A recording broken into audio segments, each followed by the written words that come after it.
Για να κλείσω λίγο με τα θέματα της εξωτερικής πολιτικής, με φοβίζει πάρα πολύ αυτό που γίνεται στην ευρύτερη περιοχή. Διάβαζα ανταπόκριση από τη Γαλλία των δηλώσεων του κυρίου Μακρόν. Δεν ξέρω αν το έχετε πάρει σοβαρά, αλλά για μένα είναι πάρα πολύ σοβαρό το θέμα. Ο κύριος Μακρόν άφησε ανοιχτό το ενδεχόμενο εμπλοκής ευρωπαϊκών δυνάμεων στην Ουκρανία, στρατιωτικών. Η κυρία Δαναξά σε ανταπόκρισή της το αναφέρει στις δηλώσεις του. Παρακαλώ τον Έλληνα Πρωθυπουργό, μην εμπλέξει τη χώρα μας σε αποστολή στρατιωτών πλέον, φυσικών προσώπων. Έχει στείλει άπειρα όπλα χωρίς να ρωτήσει κανέναν. Ο Μακρόν είναι αποφασισμένος να πάει σε σύγκρουση. Γιατί όμως? Να ψάξουμε το γιατί. Θα πω το εξής. Γιατί ο Μακρόν κλιμακώνει? Να ενημερωθούν και οι άνθρωποι εκεί όσοι δεν ξέρουν και εσείς. Διότι επικρατεί και σοβεί, ξέρει κυρία Μπακογιάννη. Δεν αγάπησε την Ουκρανία, δεν αγάπησε την Ευρώπη ο Μακρόν. Σοβεί μια τεράστια σύγκρουση για τον έλεγχο των πλουτοπαραγωγικών πηγών στην Αφρική. Έχει διεισδύσει η Ρωσία στην Αφρική και η κόντρα με τη Γαλλία που παραδοσιακά ελέγχει πλουτοπαραγωγικές πηγές της Αφρικής είναι εκεί. Εμείς τι δουλειά έχουμε με αυτή την εμπλοκή? Είμαστε με την ειρήνη και όχι με τον πόλεμο. Είμαστε με τους λαούς να ευημερούν και όχι να δυστυχούν. What happened with Macron? Has he gone mad or something? He is going to send French troops to fight against our army.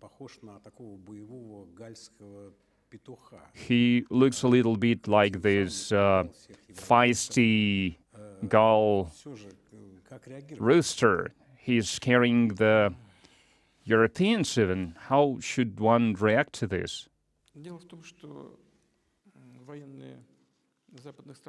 The thing is that the Western troops, Western military are there. They have been there before the coup d'etat, and after the coup d'etat, their numbers have grown many times.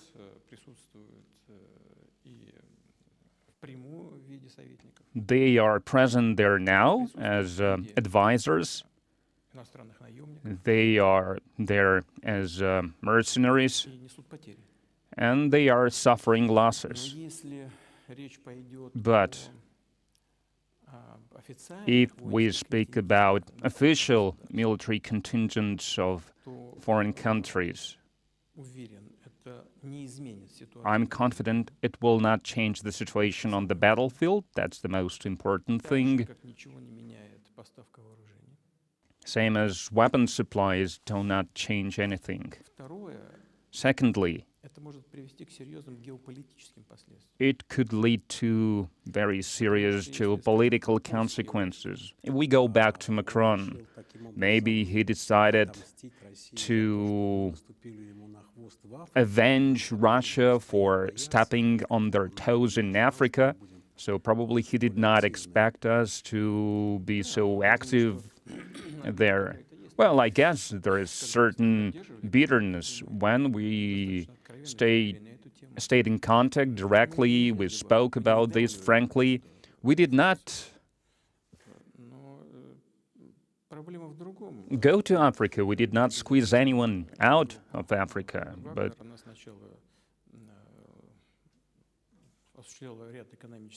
the Wagner Group, it started with some economic project in Syria, then it moved on to other countries, to some countries in Africa. We are supporting this group, but only from that point of view that it's a Russian group. We have not squeezed anyone out.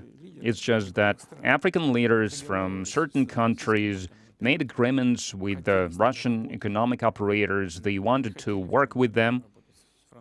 In certain areas, they did not want to work with the French. It was not our initiative. It was an initiative from our African friends. I do not understand why should they feel bitter about anything. If an independent country wants to develop relations with some other country, including Russia, for example, Russia,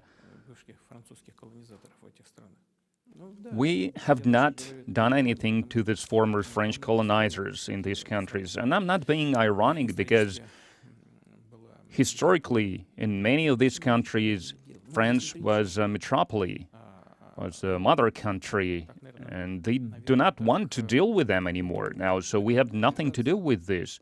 So maybe it's just a convenient stance for them to take offense and not to notice the problems, the issues that they have. Maybe this embittered emotional reaction from the French president, well, has to do with what's happening in certain African countries, among other things. But I know there are African countries that are willing to work with the French, to deal with the French. Other countries, they do not want to do that, and we have nothing to do with that. We are not trying to talk someone out of dealing with anyone else.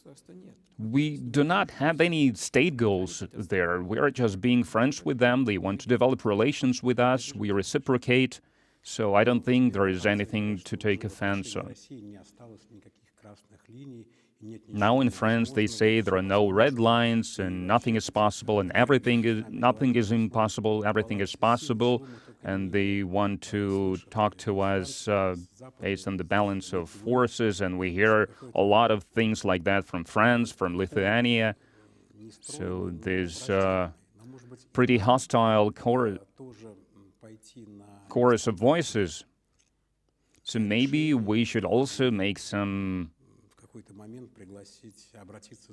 non-standard decisions, and maybe we could ask for assistance to 2 million strong North Korea to offer them in exchange our nuclear umbrella over North Korea. Well, first of all, North Korea, they have a nuclear umbrella of their own. They have not asked us for anything. Secondly, from what we see now, from what's happening on the battlefield, we are doing quite fine with the goals that we have set out for ourselves.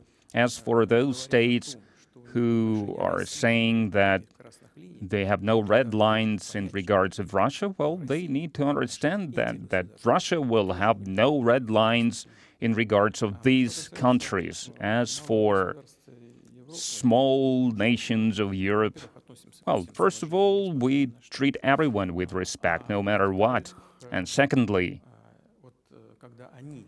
when these small nations, call for toughening policies against Russia, they are calling for some extreme measures, for example, for sending troops.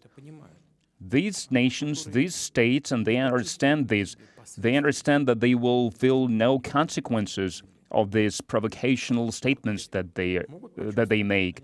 And those who will face the consequences, they behave in a restrained manner, and rightly so.